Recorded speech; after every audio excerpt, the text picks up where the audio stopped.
Hello, everyone, and welcome to today's event. If you have any questions, whether content or technical, please use either the Q&A or technical support windows on your right. At the bottom, you'll find available materials for today's event. I would now like to hand it over to our first speaker, Bruce Arge. Thanks, Eddie, and hello, my friends. Thank you so much for joining us at our webinar this morning, presented by both Littler and ComplianceHR, a partner of ours. And my name is Bruce Sarche, and I'm a shareholder in our Sacramento office. Very pleased to be joined by three of my fellow members of our employee handbook team. First, Amy Mendenhall. She's a principal in our Washington, D.C. office. Hi, Amy. Hi, Bruce. And Jennifer Savion, special counsel from San Diego. Hello, Jennifer. Hi, Bruce. Hello, everyone. And Natasha DeCourcy, a principal in our office just down the road from me in Walnut Creek. Hi, Natasha. Hi, Bruce. Hi, everyone.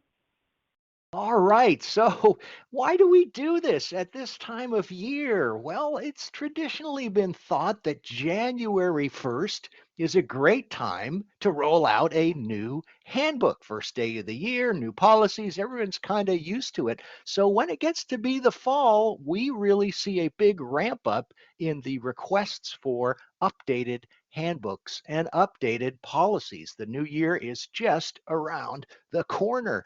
And states have been quite busy. You see, we're going to have about 782 slides of a lot of information for you. I'm exaggerating just a bit because there are a lot of new laws just in the last 12 months that you need to think about and consider as you're developing your employee handbooks and personnel policies for the upcoming year. And it's not just the states. The cities have been very active as well. And this really means that it is now handbook season. It's that time of year. But we've been noticing a bit of a development, and that is that maybe 10 years ago, it was January 1st. January 1st was actually more meaningful, but more recently, we've seen cities and states, I should say, and particularly cities just passing new requirements whenever they feel like it. It could be October, it could be February, it could be any time. It's like almost every season now is becoming employee handbook season. Here at Littler, we have a dedicated team of individuals who work and process through all of the various issues and new policies as they become aware, become apparent to us. It's a robust team, and we've got 4 members of that team here today. Here's our agenda. We're going to start off looking at mandatory vaccination policies and other COVID policies as well. Then a lot of time on leave of absence. If you take out your handbook today and you look at the section which requires the most words, it's usually going to be leave of absence. It takes more words to describe what we do with people when they're not at work than when they're actually here, actually doing their job. We'll spend a lot of time on leaves of absence and then a whole host of other policies as well. Now, we are lawyers, and so we always like to have disclaimers up front before we say too much of anything, and we've got a standard set of them here for you. We're going to cover a lot of information. We won't be able to cover every single thing that happened in every single city hall across the land. And remember this, handbook issues are frequently very specific to the location in which the business is operating. You'll also note that our slides have a lot of words on them, more words probably than you're used to seeing. We're not going to read every bullet point here, but really the PowerPoint deck is designed as a resource for you to take back and use as a checklist. And as always, this doesn't substitute for the advice of counsel. I should back up and go back to that second bullet here. This is not a soup to nuts, how do you write an employee handbook webinar. No, this is designed for you to take your current handbook and compare it to the material that we're going to be discussing today to see if there are areas where you need to do an update. This is not a comprehensive handbook webinar, but rather what's been happening in the last 12 months. And people sometimes ask, how do we keep up with all of these changes as they continually bombard us? Amy, how do we keep up? Thanks, Bruce. That's a great question. Yeah, before we jump into those 1,000 excellent slides of substance for today's presentation, I want to just introduce everyone to ComplianceHR's Navigator Suite. ComplianceHR is a joint venture between Littler and Neotologic, and we can leverage the legal insight from Littler and then the cutting-edge AI technology from Neotologic to provide a user-friendly application to support almost every facet of HR and employment law. Now, today in particular, within that suite, I want to really zero in on the PolicySmart application. For reasons that will become only more obvious as we get to listen in on today's program, PolicySmart is ComplianceHR's most heavily used tool. This platform provides a library of handbook templates with policies and checklists that cover federal, state, and local requirements. These templates are also accompanied by Littler guides, and those provide up-to-date summaries of the law in each state. So that helps you understand the legal obligations behind those policies and those templates, and some related compliance to-dos you've got to check off the list, like record keeping and notice posting, and certain aspects of administration. So those handbook templates in that great library, they help you craft a compliant handbook, no small feat. But we know that with the pace of legal change these days, an updated handbook can become out of date in the blink of an eye. So PolicySmart also notifies you of changes in the law that can impact those employee-facing policies. We'll give you timely summaries and then template language to work with. Then there's also a compliance timeline that allows you to keep track of those effective dates of all of those new and amended laws, as well as a report that arrives in your inbox twice a month that's going to let you know about those legal changes that can impact your handbook, and is also going to remind you about the things we told you about before, but they're now taking effect in the current month. Now, as we can see on this slide, labor and employment law is changing everywhere and all the time. If you're part of a multi-state company, keeping track of these changes can be incredibly difficult and time-consuming. So as you and Jennifer and Natasha fill us in on all of the potential changes to our handbooks just for this year, those listeners out there might be asking themselves, how am I supposed to keep up with all of these changes and keep our policies up to date as well? And luckily, you folks out there have an opportunity to receive free trial access to PolicySmart, and you can really see for yourself how it can be an invaluable time and sanity-saving tool for tackling that handbook challenge. So to receive that demo and free trial of the Navigator Suite, you can email freetrial@compliancehr.com or go to compliancehr.com/demo. Back to you, Bruce. Okay, excellent. Thanks for that, Amy. And keep that in mind as we work through the material here together today.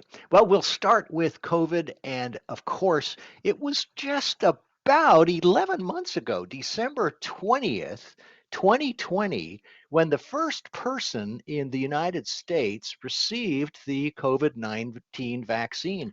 And we've seen a real shift in businesses from the early part of the pandemic, where we were talking about hand washing and face covering, to really a focus on the vaccine itself.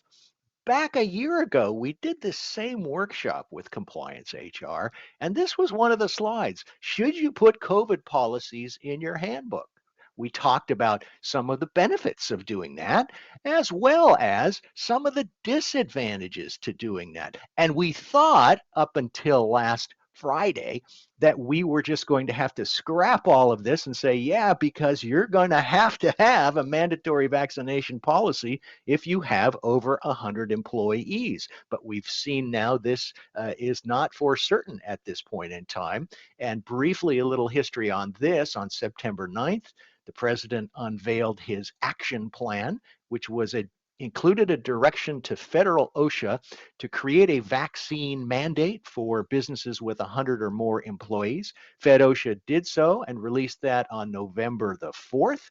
along with a handy dandy sheet of FAQs, frequently asked questions. But that same day, my friends, a number of states said, we're going to sue. You can't do this, FedOSHA. You're doing it all wrong. So they filed a number of lawsuits. And we saw last Friday, the Fifth Circuit said, stop. You cannot do this. The whole thing is stayed. And so our sort of scrambling around between November 4th and November 12th to try to start to build compliance solutions for the federal ETS has likewise been put on hold. OSHA announced over the weekend that it was suspending all of its activities to implement and enforce the ETS. The court said basically that this is not an emergency. In fact, OSHA previously announced that COVID wasn't an emergency. And when you think about it, that 100 employee threshold, the court said, is it really that different for someone working side by side with 99 coworkers as compared to somebody with 100? The ETS was the first time that OSHA ever really focused on the size of a workplace. Up to this point in time, pretty much since the statute was written in the 1960s, it was one employee was enough, right? Every employee got a safe workplace. So the whole question of 100 versus 99 was troubling to the Fifth Circuit. So this means that OSHA is not enforcing the ETS. They have hit pause. There's more legal challenges on the way, and it's highly unlikely that our initial idea that there would be things to do by December 5th, that is gone by the wayside. But briefly, if it ever does come back, it applies to employers with at least 100 employees. You have to have a mandatory vaccination policy. There were to be a number of things to be done in the first month, and they were here in FAQ number 12A. And basically, it boils down to two policy options. You either have a vaccination policy where everybody gets vaccinated, and if you don't want to because of a sincerely held religious belief or a medical reason, you have testing every week.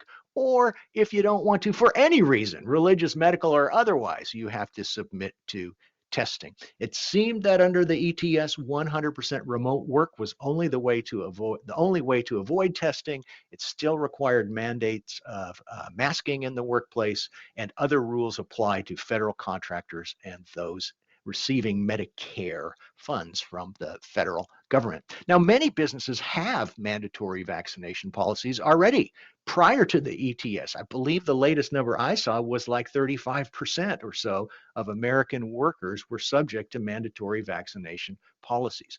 These still need to be evaluated. These still need to be tinkered with and kept up to date, even though the ETS is now off the table. Probably okay for you to take a Thanksgiving break, though, because December 5th is not going to be a meaningful deadline. So that's a quick romp through mandatory vaccination policies and the federal ETS. One other thing, and we're going to jump now into a long discussion of lots of different kinds of leaves of absence. So let's kick it off with leave to actually get the vaccine. There are a number of jurisdictions which provide some sort of leave to get the vaccine itself. And if you're operating in one of these jurisdictions, you need to pay attention to that. Another paid leave obligation. Brand new, was not here, of course, at all when we did this webinar last year because we didn't even have a COVID vaccine. So pay attention to that, as well as Jennifer's now going to take us into the heart of leaves of absence with a discussion of what's new in paid family and medical leave. Take it away, Jennifer. Thanks, Bruce. And grab some water. That was quite a bit of talking for you on the all things COVID. So we are going to transition from COVID being the center of our focus into leaves of absence, which, as Bruce mentioned, is going to be a gigantic focus for anyone who is looking at their handbook going into next year. But before we know where we're going, let's see where we are.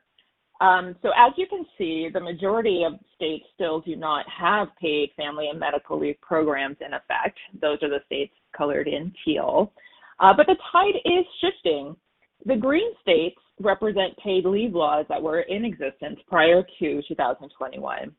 And the orange states reflect new laws that are coming into effect. So in light of the vast impact of the pandemic, it really would not be surprising to see more states turning orange over the coming years. So currently there are programs in California, New Jersey, New York, Rhode Island, Washington, D.C., and Massachusetts. Also, Connecticut's law is in effect. Contributions began this year, and benefits are going to be effective next year. These all cover family member care and bonding with new child leave. Some of them cover employee illness as well, although some states will have a separate statutory disability program for the employee. And some of them also cover family military events under FMLA. These plans are primarily structured as statutory insurance programs that are administered by the state or a private insurance company. And we do have some new laws coming down the road, particularly in Oregon, Colorado, and New Hampshire. So let's take a quick look at these new laws. Here are the key points for the new law in New Hampshire. I'm not going to read all of these to you, but one thing I do want to point out is that the policy will not be required to appear in a handbook. Certainly you want to be familiar with the law and be ready to go once the benefits start taking effect at the beginning of 2023. But you are not required under the law to have a policy about the New Hampshire law in your handbook. Oregon, same thing. We are looking to start benefits in September of 2023. And here are the basics for that law. Again, not specifically required to appear in your employee handbook, but notice requirements are going to apply. And Colorado, benefits will start January 1st, 2024. Here are the basics. And again, not specifically required to appear in a handbook, but of course you want to be familiar with all of the provisions and be ready to go once the program starts. And just one more thing to highlight on this, there are some states with separate disability insurance programs. Here they are. Just want to make a note of that. And then that actually seamlessly transitions us into the next area of leaves of absence, which is the parental leave. Now, this is a very big trend that we're seeing fairly recently. I would say even as soon as about 5 years ago, we were not seeing the popularity of the parental leave programs that we're seeing now. This has really taken off in the last few years. So we're just going to quickly highlight some things to be aware of. But before we do, we're sort of curious as to whether or not your company is following the trend. So we have a quick polling question for you. Has your company implemented a paid parental leave policy within the past 2 years, or do you currently have plans to do so? So we'll just go ahead and we will let you answer that poll and see, where does our audience fall in the trend of paid parental leave policies. If I had a working crystal ball, I would probably put the yeses around 40%, but my crystal ball seems to have some flaws lately, so we'll see what happens. I believe answers are still coming in. We'll just give it a few more seconds, and then we'll see where we are. This is really I think a positive development. Over the last few years, companies are really eager to meet their employees where they are and to assist them in having a good work-life balance and a balance with your, with your family and a new child. So this is definitely a positive development in the area of employment law. So I believe we've got our answers in. So we're just going to go ahead and say, all right. So, we had a 47% say yes. So I was pretty close. My crystal ball was a little bit more accurate than I thought. So 47% were yeses, 53% were no's, and that's pretty much what I expected. Okay, so if you are one of the 47%, or if you are the 53% looking to possibly change your mind on this, if you want to implement a parental leave policy, there's a few do's and don'ts just to keep in mind. Now, for most of you on this call, you may remember sort of back in the day, and the same for me, we just called this maternity leave, right? You know, it was just the mom who got pregnant, took the leave, and excuse me, and it was called maternity leave. But the EEOC has come out to say, if you give women time off to bond with their child, then you need to give men the same benefit. And it makes sense, of course. Why wouldn't men and women both want and need time to bond with their child? It is very important in this area to be mindful of the assumptions we tend to carry around with us about our employees and about gender roles in general. So for people who actually give birth, you are able to provide extra time off for the physical disability and recovery related to the pregnancy. The EEOC is fine with that, but you need to be careful when you're drafting your policies. So, for example, a popular option these days is to distinguish between the primary and the secondary caregiver, providing more leave to the primary caregiver and lessly to the secondary caregiver. And that can be fine, but don't fall into the trap of assuming that because someone is female, they're going to be the primary caregiver. That is often a trap that, well-intentioned clients can fall into. So ease off the assumptions, just be careful when you're implementing these types of policies. And then some companies have also moved to providing just a chunk of bonding leave. Say everybody gets the same, give everyone the same bonding leave, but you can run into trouble if you have a short-term disability that runs concurrent with the leave. So for example, if the birthing parent has the bonding leave, but then is also running out their STD at the same time, the birthing parent may actually end up with less leave than originally intended. So when implementing a parental leave policy, the way we recommend going about it is to establish two buckets. You'll have a bucket of time for your postpartum disability. So this is for the birthing parent. This is for the medical leave for actually recovering from childbirth. Typically, we're looking at 6 to 8 weeks paid leave, and this is the time that you would want to coordinate with your short-term disability. In the other bucket, we have the bonding leave that's available to everyone to bond with their newly born or newly placed child. A company is free to select the number of weeks it would like to offer, and this leads us into the next slide, we really want to be careful that we coordinate with any state laws on the books. We highly, highly recommend that your policy ensures that any time taken under the parental leave policy will run concurrently with federal and state programs. And this is to avoid stacking. So you don't want your employee to say, okay, I'm going out on the company provided leave, they're out for several weeks, they're about to come back, and then they say, oh, and now I'm going to take the California leave that I'm entitled to, and then they're out again. So you want to draft your policies so the time can run concurrently, and you also want them to apply for any state or company or state benefits that they are eligible for. So definitely this is something you would want to consult with counsel on. There are a lot of moving parts, a lot of different laws, even a ton of different acronyms. So it's very easily overwhelming, very complicated, and so definitely, this is something you want to loop your counsel in. A couple of other sort of best practices, generally speaking, clients often do not like intermittent leave for paid parental leaves. Just from an administrative perspective, it can be quite a headache. So you can mandate that it cannot be taken intermittently, or you can limit the size of the incremental leave, such as 2 weeks.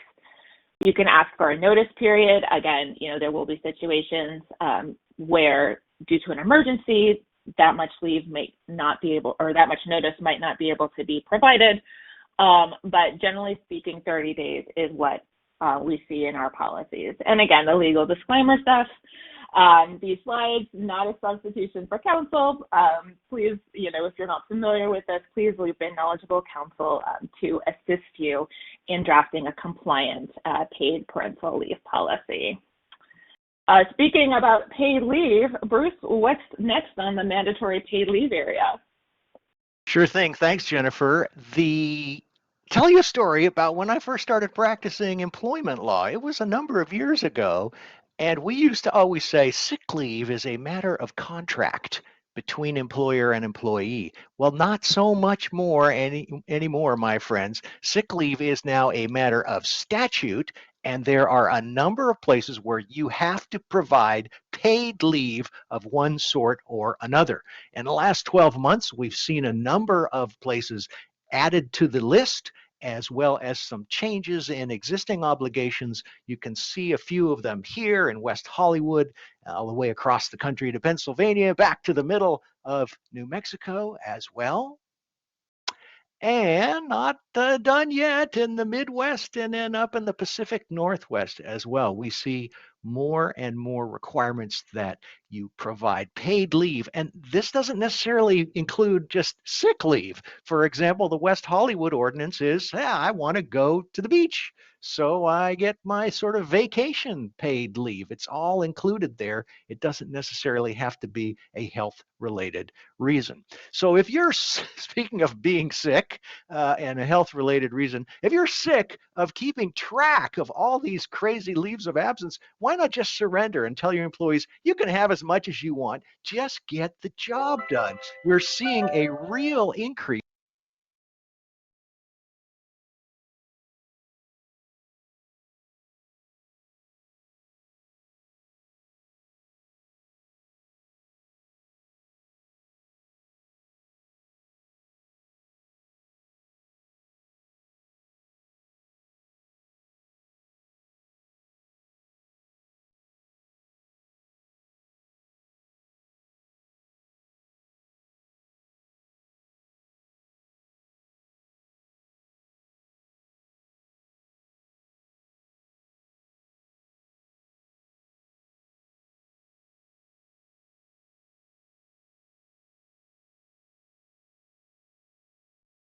I apologize, everyone. I'm having audio issues with Bruce. Give us just a moment.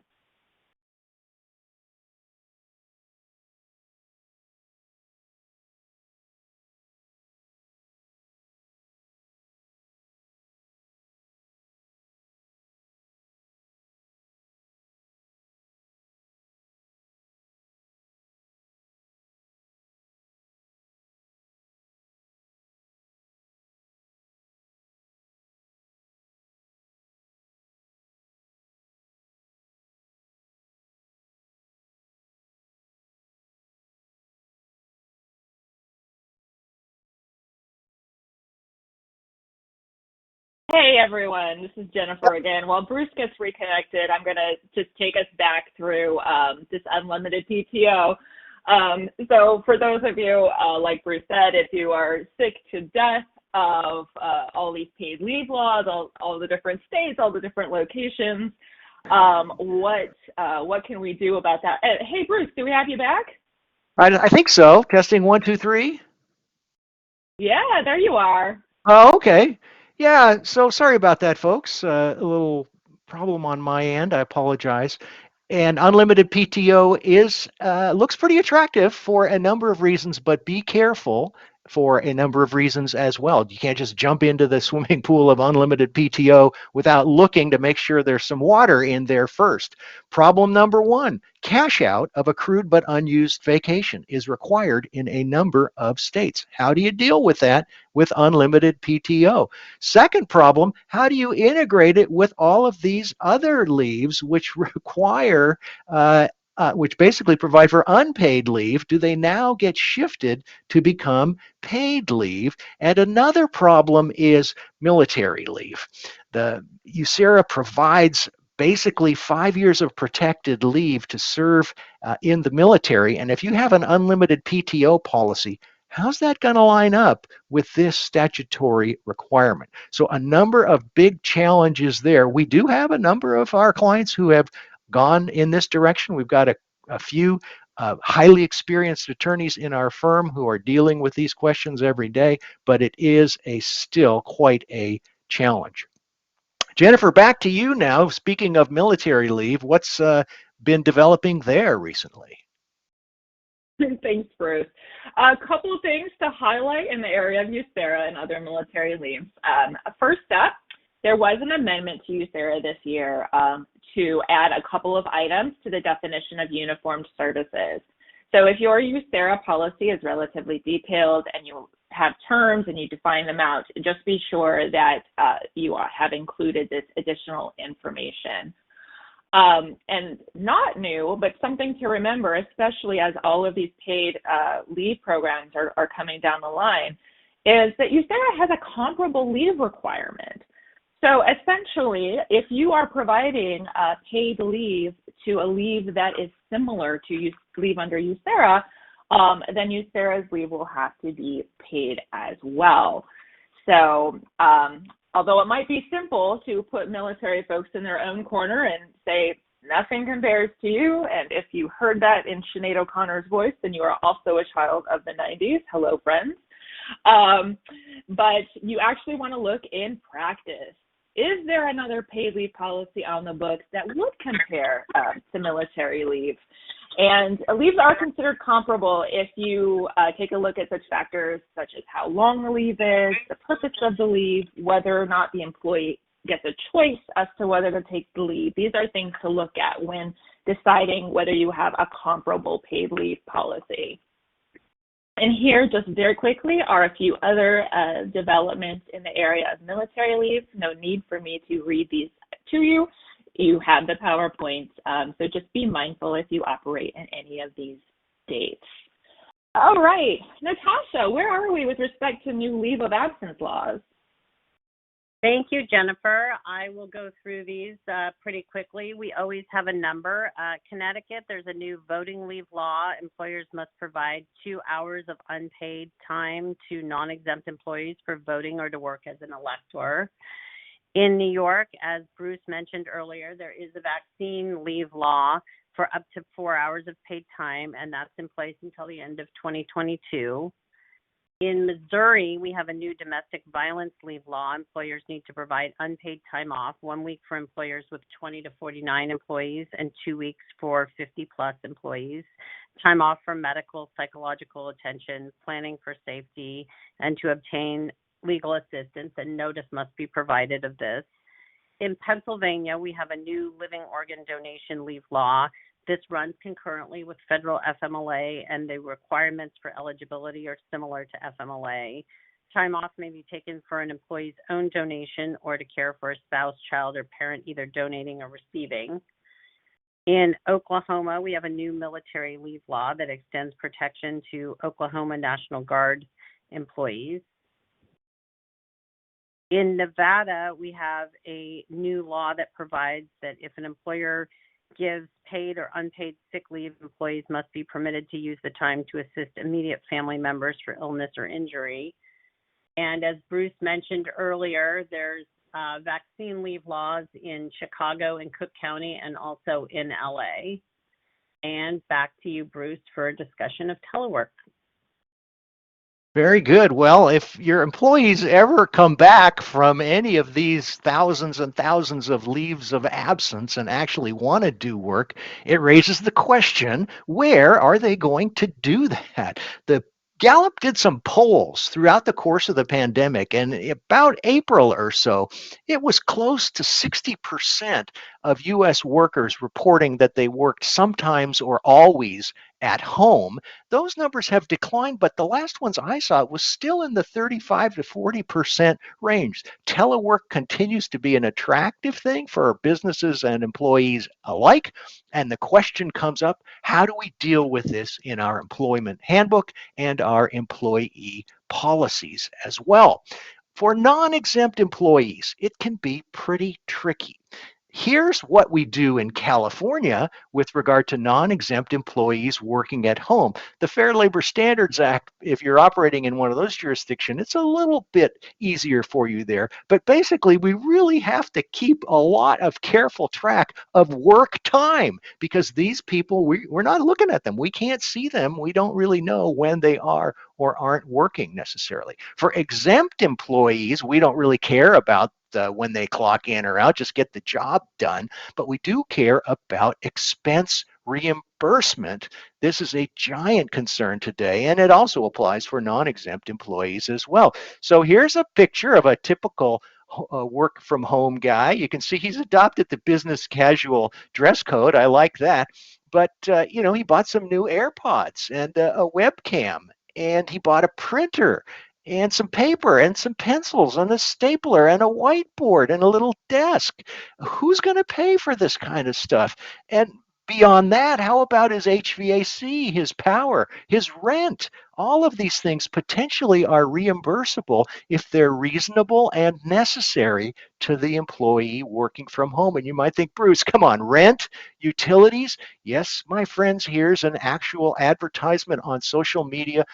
Lawyers trolling for clients to bring expense reimbursement cases against their employers to seek recovery of their utilities and their rent. This is a real thing and something we need to all be concerned about. And it varies widely from one state to another. We could do a 1-hour webinar just on the various types of expense reimbursement statutes that are out there across the country. And I think that if we offered you that 1-hour webinar, or we said, here's a hammer, you can hit yourself in the head instead, a fair number of you would say, give me the hammer. It's really not that fun to try to figure out, but you must figure this out based on the states in which you operate. Also, several other considerations, like what do you do with your trade secrets? How do you make sure you've got ergonomic workplaces and safe workplaces, and so on and so on. And then it gets even more complicated, because employees may be working from home, but what if they're in a different city or a different state or even a different country? Or how about this, a different planet? Come on, Bruce, not yet, not yet. Maybe your granddaughter's granddaughter will have to figure this out, but not for today. Practical suggestions to deal with the wandering worker, the person who doesn't stay put, but they go work from another location. Let's try to keep it to one workplace a day. It gets pretty complicated if someone's working from home and then they come into the office and then they go back.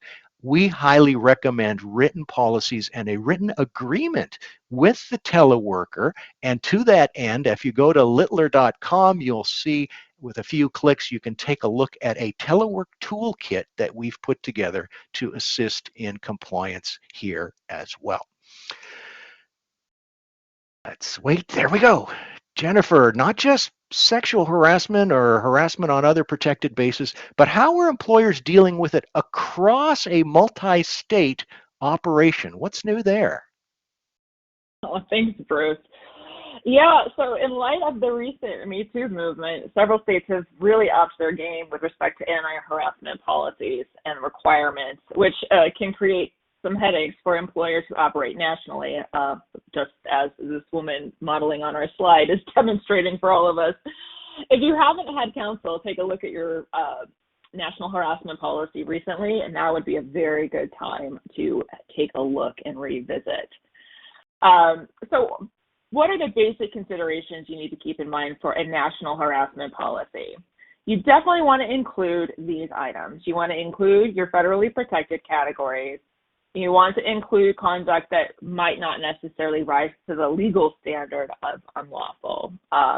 Things like jokes or comments or whatever. Maybe a court might not find severe and pervasive, but you want to include that comment because we want to keep harassment out of our workplace. And also, offering some examples is often helpful to illustrate what type of conduct the policy prohibits. We also want to include other types of harassment. We're not just concerned about sexual harassment, but harassment can be based on any protected category such as race or age. So we also want to be sure we include that. Retaliation is a big no-no in every state, so we want to be sure that we have a anti-retaliation provision in any national harassment policy. And then we're going to start to get into some of the state nuances. So for example, New York, California, and some other states require specific information be included in the policy that pertains to the complaint procedure. This is your local EEOC office, for example. There is information that is required to be included with respect to investigations and discipline, Again, work with your knowledgeable counsel, get these specific requirements included in your national policy. Whether you create one national policy and then have state supplements for the state-specific information, or you have one policy that has everything in it, be sure to work with counsel on this. And you also, of course, want to be sure to carve out protection for complaints made in good faith, even if they turn out to be unfounded. Here's your quick checklist for states that would require additional language for state agencies or other special language. Again, so work with counsel. If you operate in any of these locations, there are going to be specific requirements for you. And we also really recommend getting an acknowledgement of the policy. You've worked with your counsel, you've come up with a brilliant national policy. However, if you have an employee who says they never got it, then it's not going to be much use to you. So you want to have the employee sign off on it, not only from the perspective of covering your bases to ensure that you've provided them the policy, but also because you want your employees to have this information. You want them to know the policy, and you want them to know how to get their issues addressed. So moving on, again, real quick, we're going over to the area of lactation and pregnancy accommodation. Natasha, what do we have on this? Well, thank you, Jennifer. Every year there are always a few new laws in this area, and most of you already know that under federal law there is a mandatory lactation accommodation law, and it's usually not as detailed about the things that an employer needs to provide, for example, the type of room. There's also a federal law relating to pregnancy, which is the Americans with Disabilities Act. Most state laws just provide some additional detail regarding what needs to be provided. For example, in Connecticut, there are new laws regarding a lactation room. A refrigerator needs to be provided. That's different than under the federal law. In Indiana, there's a new law that requires, among other things, employers to provide a certain amount of time to provide a response to a pregnancy accommodation request in a certain amount of time. In Louisiana, like California, there's a new law that means that 6 weeks of time must be provided for most pregnancy disabilities and up to 4 months if the employee is actually disabled. In Minneapolis, there's a pregnancy and accommodation rule that was amended to provide paid lactation breaks for the first time, and the pregnancy accommodation rule now applies to employers with 15 or more employees. So that's what's going on in that area. And now I'm going to talk about a potpourri of new rules. The first one is protected categories, race and hairstyle discrimination. Some of you may recall that a few years ago, California passed the Crown Act, which essentially protects race as defined by hairstyles. So there have been a lot of new laws in this area. It's a growing trend, and usually, as you can see, race is defined differently in each state slightly. Some hair texture, hairstyles, even skin color in Nebraska. Many employers have wanted to add these characteristics to main handbooks and simply apply the rule across the board. We've been advising that there are risks in this approach because an employer can inadvertently create standing in an employee to bring a claim in states where race is not defined in this particular way. So we generally recommend doing this only in state supplements. We also recommend strongly working with managers to ensure that they're informed of these details. And we very significantly recommend looking at dress codes to ensure that hairstyles are not protected in a way, or that certain types of hairstyles are not prohibited by a dress code where they're otherwise protected. Other protected characteristics, and when I say protected characteristics, what I mean is the law specifically means that you cannot discriminate on these particular grounds. And as you all know, they're federally protected characteristics, and most of you know that they're also state protected characteristics.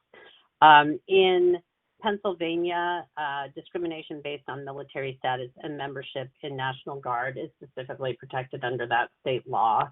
And Virginia now has a law that protects discrimination based on employees' active military status or the spouse's military status.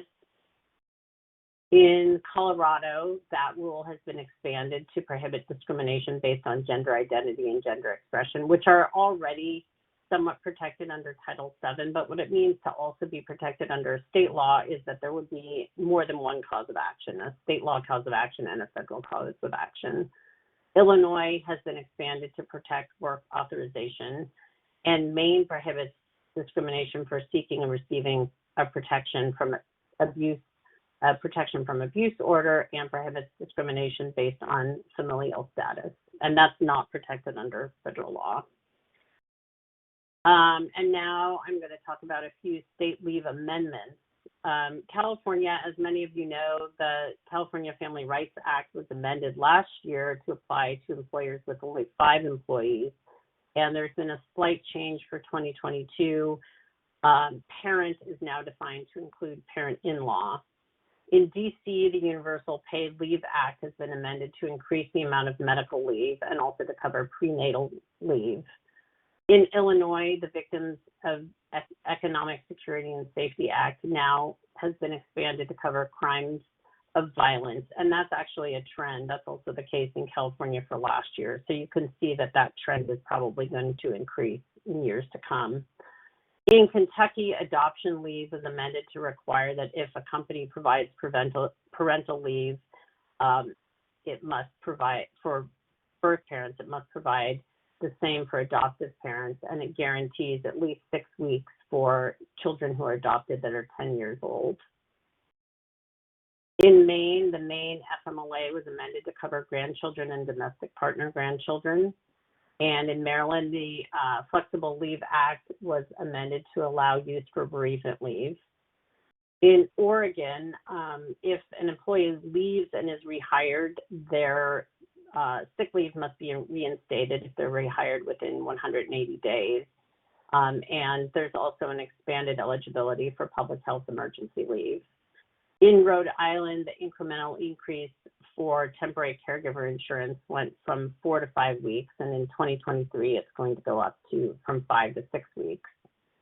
And in Washington, the paid family medical leave was amended to cover leave for care of dependent and temporarily expanded eligibility, and volunteer firefighter is now defined under volunteer emergency responder leave. In Arkansas, and this is of all these laws, this is the one that I found the most interesting. In Arkansas, employees can still store a firearm in their locked vehicle, but now employers can ask for an exception to that law if the employee is under any kind of a disciplinary action, which I'm hoping will expand in other states. In Connecticut, employers with 5 or more employees are required to prohibit smoking inside. And in DC, employers can no longer prohibit outside employment or self-employment unless it conflicts specifically with the job duties. And in Philadelphia, the city has begun enforcing the predictability pay requirements, which is a scheduling law. Just a few more laws to talk about here, and this section is entitled New Mandatory Policies, and what that means is employers are required to provide notice, typically in a handbook, of these rules. It doesn't mean that these are the only rules that an employer must comply with. The first one is the Colorado Overtime and Minimum Pay Standards, or COMPS Act, and that's previously the order number was number 37, and employees are required to sign an acknowledgement of receipt. And so if you have an acknowledgement of receipt in your handbook or state supplement, it now needs to change to number 38. And incidentally, this was actually just passed last week.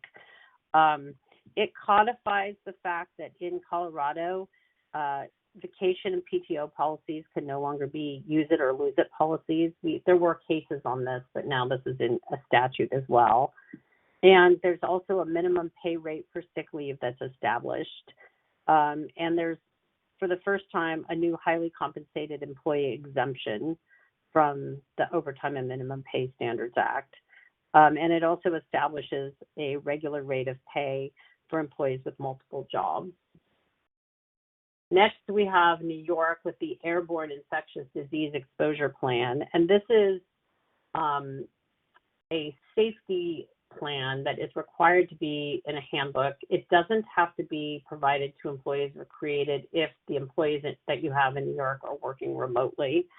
There are sample plans on the New York Department of Labor website for various industries. You can also contact us. We're working with several employers on creating these.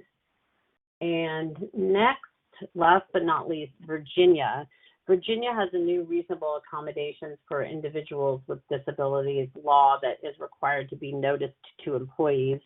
Already under federal law, employers should notice a reasonable accommodation policy for all employees unless they want to lose certain defenses. And the EEOC, according to the EEOC, it's required anyway, but there are a few new rules for Virginia, and this applies to employers with 5 employees or more in each of 20 or more working days. And simply because of COVID, I'm expecting that we're probably going to see growth in this area in the next year. And back to you, Bruce, for policies that are required to be provided, but not necessarily required to be included in a handbook. Sure thing. Thanks, Natasha. As I said at the top of the hour, my friends, City Hall and the states have been busy as a bees. They've been busy out there. Now, a number of policies, though, I think we take a step back and we say, do we really need to include this in a written policy at all? Maybe not, we have standalone policies, right? They're not necessarily in the handbook, but there's a number of laws which have come about in the recent memory in the last 12 months or so that maybe we don't have a written policy at all on. We just revert and follow the statute. And we've got a few examples of them here. In Colorado, the wage transparency law, still evolving and probably too soon to actually put a written policy into place on that.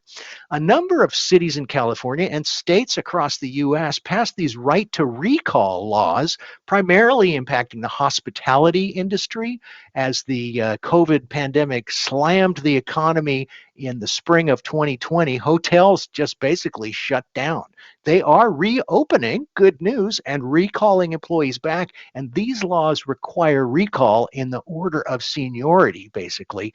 But they're complicated and they don't always line up with each other. There can be conflicts between the California state law and some of these California city laws, for example. So trying to cram that into a handbook, probably not a great idea. Same thing with AB 701, our brand new, first of its kind in the country, production quota law for warehouse distribution centers. And again, the question of, do we include COVID policies? I think people are still grappling with this, and I think the tendency is toward standalone policies, if at all, but not putting them in the employee handbook. Telework, that's probably definitely has been amplified by COVID. That might be an exception to this exception.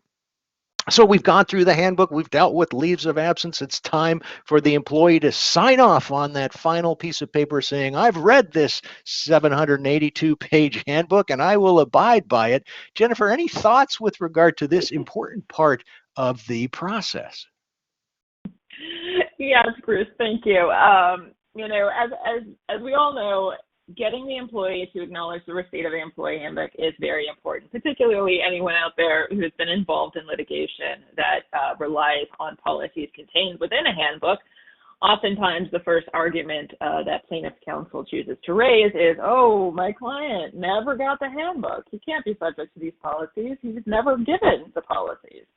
So absolutely, you want the process in place to ensure you get an acknowledgement and receipt from all of your employees. But there are some particular requirements throughout the country where you need to acknowledge a specific policy. And here is our go-to list. As Natasha mentioned, there was a recent update to the Colorado Comms order. And yes, you need to get an acknowledgement from the employee. Yes, I have received the Comps 38 order on this date and have them sign off on that. And the same goes with all of the items you see here. The California harassment policy is in brackets below. The obligation under California law is to distribute the policy, and putting such a policy in your handbook is a way to accomplish that and to establish receipt if you have the employee sign off on that. So, go through these bullet points, check real quick, are we getting acknowledgement specifically on these items because it is required under the law. And now that we have our acknowledgement and receipt signed, giving it back to Bruce to take us home.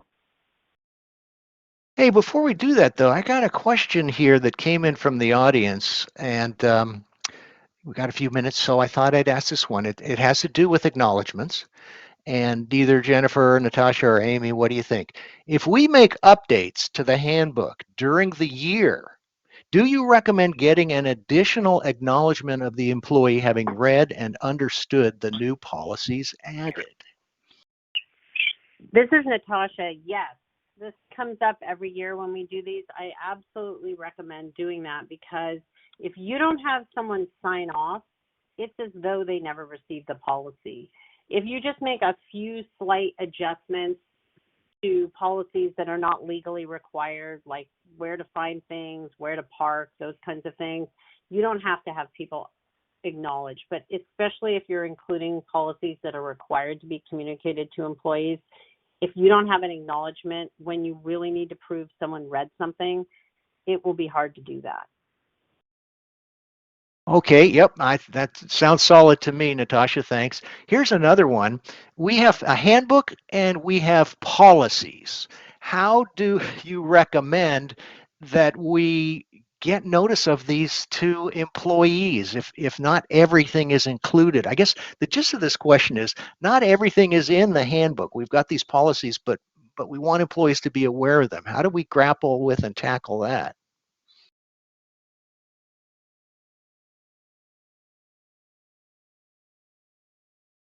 Anybody?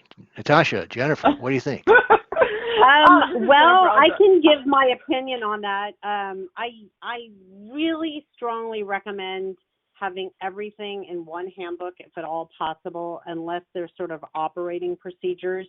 Because if you have your front harassment policy, for example, and then you have a different policy that's slightly varied, when you go forward, 1 year, 2 years, 4 years from now, if different people are involved internally trying to do updates, you may forget that there's a back policy or a separate standalone policy talking about the exact same thing. And various courts throughout the country have ruled that if there are two rules or two policies governing the same issue and they conflict, that maybe no rules apply, and they generally rule in favor of the employee on that issue. So I think it's very important to limit the number of outside policies where at all possible. Yeah, keeping track is a big enough challenge as it is. And as you point out, people come and go, and the memories of the new people in the positions may not be as, they just weren't here when we published policy XYZ, so they don't know about it. So a tricky thing to keep track of, especially as you have multi-state operations. Here's one more question, and that is, for multi-state employers, one handbook for everywhere or a national handbook with state supplements? What do you think? I'll take this one, Bruce. This is Jennifer. Yes. So generally, when we work with multi-state clients, it ultimately is a business decision, an administrative decision based on the number of states in which you operate. So, if you only operate in 2 states or 3 states, you may decide, yes, let's just include everything in one handbook. If you operate in 48 states, however, that would result in your handbook being far, far, far too long and too cumbersome. So in that situation, we would highly, highly recommend a standard national handbook with supplements for the individual states. But of course, work with your counsel, decide, strategically what is the best for you as far as administration and tracking everything. and have your counsel assist you in getting everything on board, getting your national handbook in place and your state supplements. Yeah, I think well said, and I apologize for always bringing up the good old days, but I remember practicing law at a time when businesses could legitimately say, look, we're going to have a national handbook and just give the most generous policy that we can, and that way we'll be covered everywhere. Sadly, I don't think that works so well in 21 and into the future, especially in leaves of absence, because they just don't overlap or integrate together. They clash in so many places. It really isn't possible just to say, oh, we'll give the most generous and have that work. All right, my friends, sadly that brings us to the end of our time together. It's been our pleasure, and we hope you found this to be of value. The new year is just around the corner. Don't forget, you can get a free trial of Compliance HR Navigator Suite, and take advantage of that. Take a test drive, take a look at it, and we wish you all a very happy and healthy holiday handbook season. We'll see you next year about this same time. We'll bring you up to speed on the latest developments as well. So again, thank you for attending, and as always, stay safe.